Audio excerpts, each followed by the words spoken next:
Respective investor, ladies and gentlemen, the disaster of Aceh tsunami in 2004 and Nias earthquake in 2005 are still fresh in our minds. All aspects of life, including environmental, social, economic, and psychological, are affected by these tragedies. Despite tremendous effort by the government, the NGOs, and people of Aceh to recover, some areas are still struggling to completely recover. Aceh Singkil is one of those areas. In Aceh Singkil, the disaster wiped out the mangrove ecosystems that used to perform as a natural barriers against sea waves and abrasion. In one of the region called Pulau Saro, brackish water flows to dwelling area because the land level dropped by more than 1 meter. As a result of the mangrove ecosystem loss, fish and other sea creatures becomes very hard to find due to the loss of mangroves. Many of the local people who are fishermen have to strive hard to catch the fish. One of the few NGOs that has started a disaster relief program in Aceh is YTBI Indonesia. They brought environmental recovery by planting mangroves. They involved the local people and successfully inspired and bring inspiration and dreams to the local people of Aceh Singkil about the mangrove utilization. Driven by the hope and dreams of these people, 320 hectares of mangrove have been planted.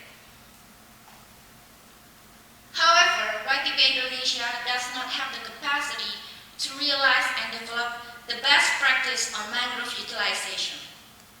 They handed over the rehabilitated area to the local government as the program expired in the end of 2010.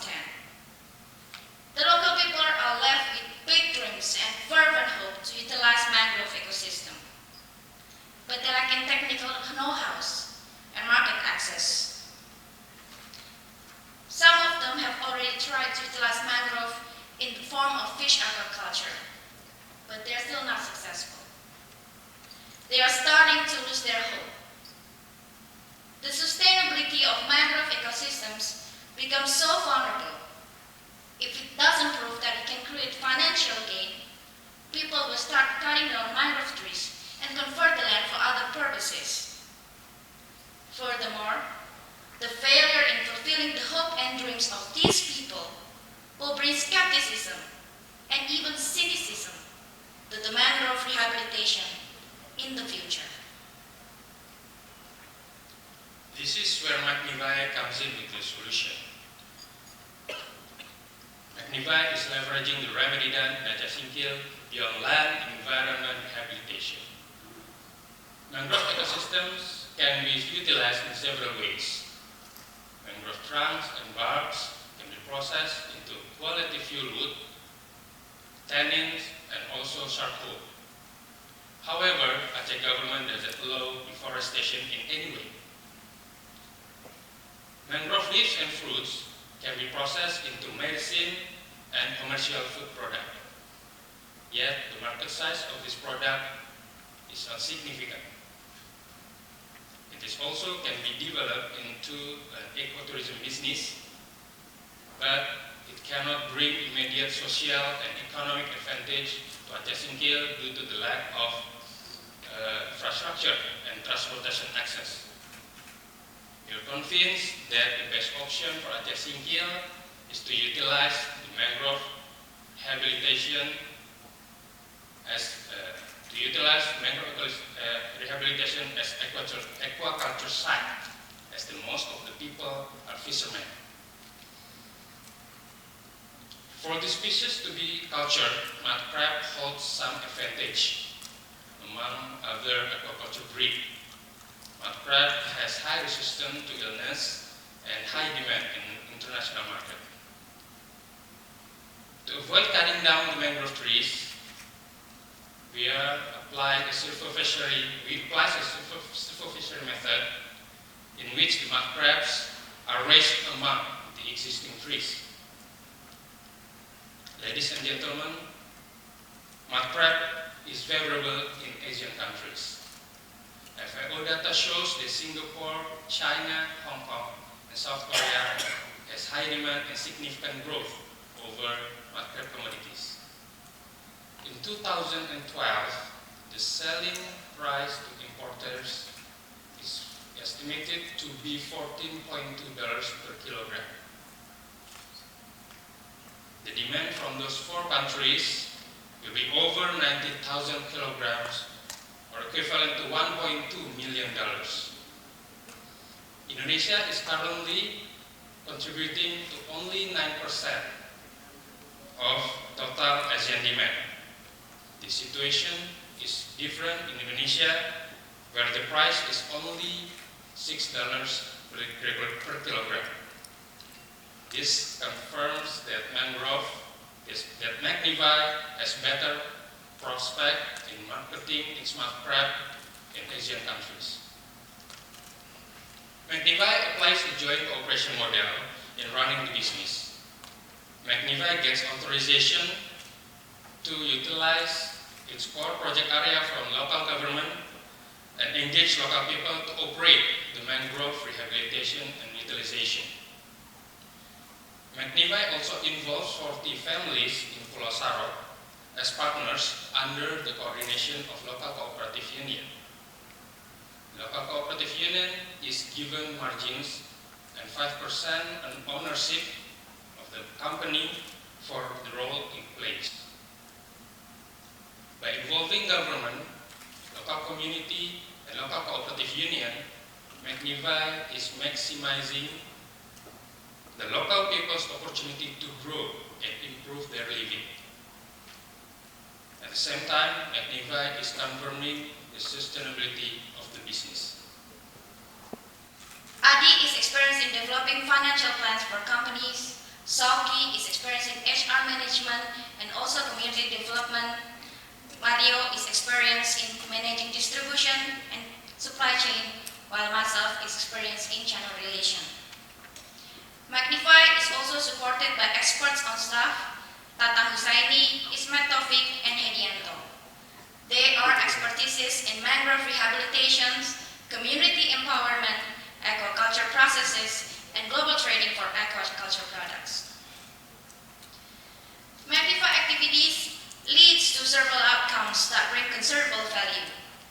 Mangrove rehabilitations will regain the lost capture rate of fish for local fishermen, as one of the studies shows that for each hectare of mangrove will increase the capture rate by 480 kilos. The current average income for Aceh Singkil is around $600 per year. By the 10th year, MAGNiVY will have the local people to get higher income per capita than the average. Therefore, the local people will be able to afford better health and better educations for their families. And along with the regional autonomy in Indonesia, local government needs to put in efforts in generating local income. The additional revenue of MAGNiVY will empower the local government to build better infrastructures and better facilities, in which certainly will create a better quality of life for Aceh Singkil in health, education, and local growth. And aside from the quantified outcomes, MAGNiVY also produces positive outcomes that cannot be put into numbers. MAGNiVY brings mental restorations and reignites the spirit of Aceh Singkil people to advance their life after the disaster. All outcomes quantified in social impact analysis will generate a social value of over $17 million, equivalent to 25-to-1 in social return on investment, which means each dollar invested in this project will generate a $25 social benefit for Aceh Singkil. To run this business, MAGNiVY requires $400,000 as initial investment. The investment will be paid back by the 6th year. Based on the 10-year projection, MAGNiVY will generate over $1 million of net present value with the modified internal rate of return of 46.79%. Partnering at the local level is already a cornerstone of our business. We are also actively pursuing partnership with a company that would support our operation and international financial organization that would provide us an additional grant funding. Success of this business does not depend on the additional funding, but it would enhance the return on investment, especially at the early stage of the business. Judges, respective investor, ladies and gentlemen, the decline in mangrove population is a global issue. In average, the world loses more than almost 400 hectares of mangrove, equivalent to more than 600 soccer fields in a day. In Indonesia alone, there is more than 3 million hectares of damaged mangrove area, and this number continues to rise. Without proper management in mangrove rehabilitation and utilization, the world will lose its natural barriers against sea waves and aggression.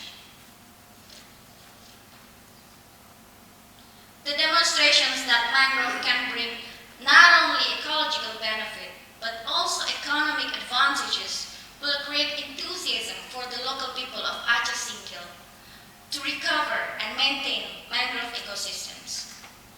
Fulfilling the hope and dreams of these local people may be just a small step in coping with the severe damage of world mangrove.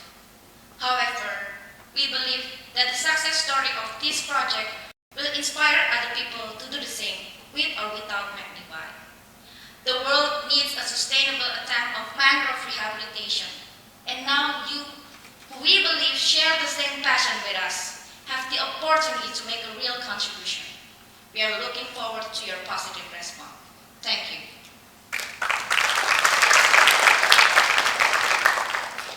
Thank you, MAGNiVY. You have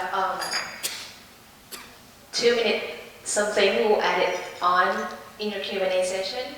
And is there the team that have not presented in here? Okay, please brief room. Thank you very much. And just can ask a question. Okay. As usual, you have represented Indonesia perfectly with a comprehensive systems-wide approach. So thank you to you and to Prasetiya Business School. I do have a question. It seems from your presentation and the plan that the core revenue is the mud crab cultivation. Is that right? Yes, in Aceh Singkil project. Okay, and is that 95% of the revenue generation or 50% of the revenue generation? Is that the main revenue driver? For Aceh Singkil, Is the mic on? yes, it is our source of revenue, mud crab 100%. Okay. So I saw in the plan that you considered other like ecotourism and maybe some other models. So I'm curious to why the focus on the mud crab, because there's a potential to over-harvest it and to have an ecosystem that just takes out animals versus putting in other food sources or other types. So can you just walk us through a little bit more detail of why this is the primary strategy for the ecosystem development, is to export the mud crabs only, or does that last for maybe 5 years or 10 years, and then ecotourism infrastructure will come in then, and that will take off, and this is a temporary strategy? Currently, the area in Pulau Sarok where we will build our project, it's flooded and no other animal can live there. It is flooded only in the afternoon, and then it will get dry by the morning. And so mud crab is very suitable to live in that area. And then for the next plan, Aceh Singkil is not really suitable for ecotourism business. First, it doesn't have the infrastructure to tourism, and also the access is very difficult to get to Aceh Singkil. And the local people are mostly fishermen, and they are very familiar with the fishery industry. So breeding mud crab is the most suitable for Aceh Singkil.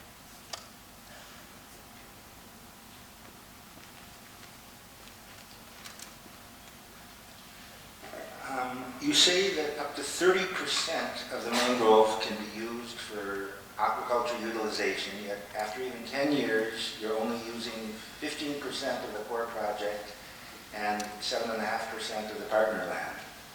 Is that 30% a target that you're pursuing? Actually, 30% is the maximum area that we can utilize based on our sources that we spread. Is that the percentage you want to utilize? Is that a maximum in, that's the maximum ecologically sound percentage? It's the optimum. We are using a silvo fishery method that the mud crab are raised among the existing trees. Based on the theory that we studied, we can utilize only 30% of all of the mangrove area. Yeah, but my question was, after 10 years, you're only getting to 10% utilization. Is that, why is that?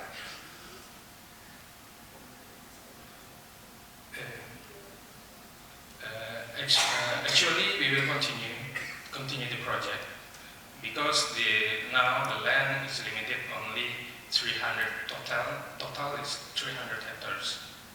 But we have a plan that someday we will widen the location, not only in Aceh Singkil, but also maybe in the surrounding area.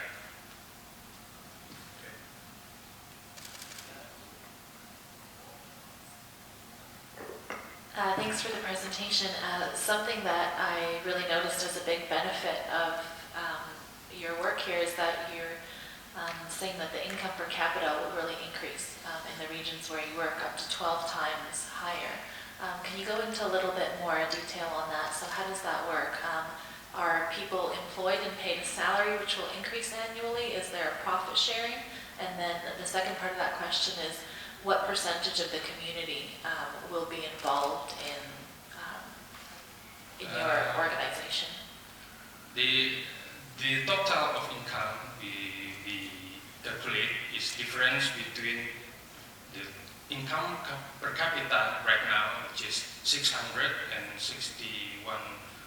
per year, and the total income we calculate is the staff we employ, and also the partners. Mostly the partners will be contributing to the average income now, because the partners will be, get the profit, much higher profit, and I think he run in business and he contribute the most of the income, the average income per capita that we calculated right now. So is that the average income for the entire community or just for the people who are? No, only for the people directly, people participated in our business. So of the community, about what percentage has the opportunity to increase their income from participating in your business? For the community, we calculated increase the quality of life.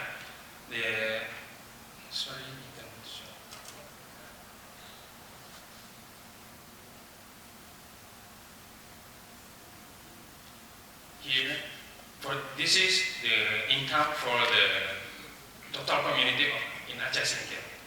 This is opportunity income we can get from the business for the total community in Aceh Singkil. But I assume that not the entire community will be employed by you or will be a partner. So what percentage of the community or what part of the We community are can only, benefit? total, we are only employed 120 people. And what is the size of the community? Maybe only, maybe only 5 or 5%. So that's 5% of the community. Okay, thank you. So it seems like the diagram that shows all the different relationships, it makes for a cool diagram, but it is a web of many relationships. And so I would be interested in you speaking to the ability of any one of these partners, potentially, a landowner, if they didn't want to make their land available. To what degree are you a little bit dependent on any one of these? Is there a risk that there could be a holdup in the business cycle? It seems like there's quite an extensive upfront investment you're making to realize production in the future. So how have you thought about keeping that? Yes, there is a risk of the partners to be disloyal or not wanting to operate with us. We did a SWOT analysis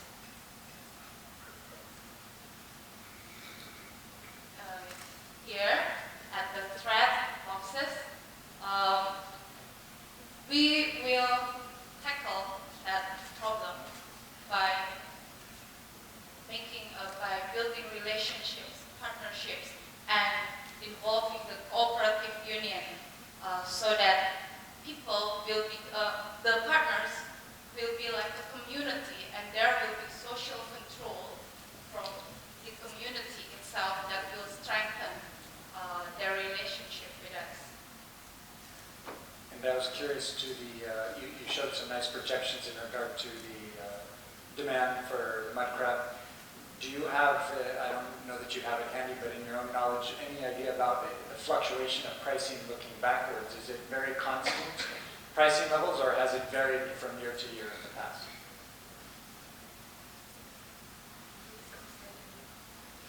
The price of the mud is increasing steadily because most of the mud crab usually cut from the pipe. Because most countries cut the mud crab and sell them to the hatchery, and the supply of the mud crab in the wild it decreases, and the demand is decreasing, so the price decreases steadily. That's based on the historical data. Yeah, what is the relationship with the union? Are you purchasing the crabs from them, or could you tell us the business relationship between the cooperative union, the individuals, and your company?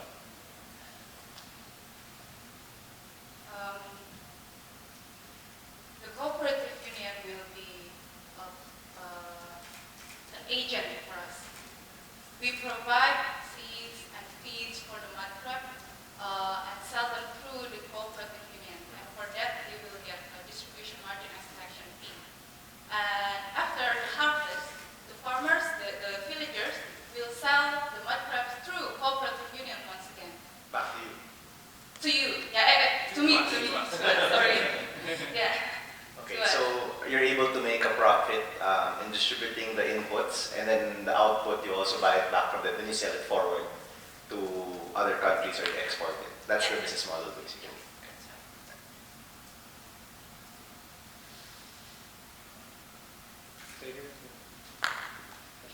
Just a quick question building on Steve's. So if demand continues to go up and price continues to go up, won't other foods be substitutes for lower prices?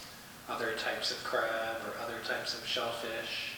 So it can't go up forever, or at least not in volume, or can it? As far as our research up to today, there isn't any substitute for this product. There are other kinds of crabs, but they are different.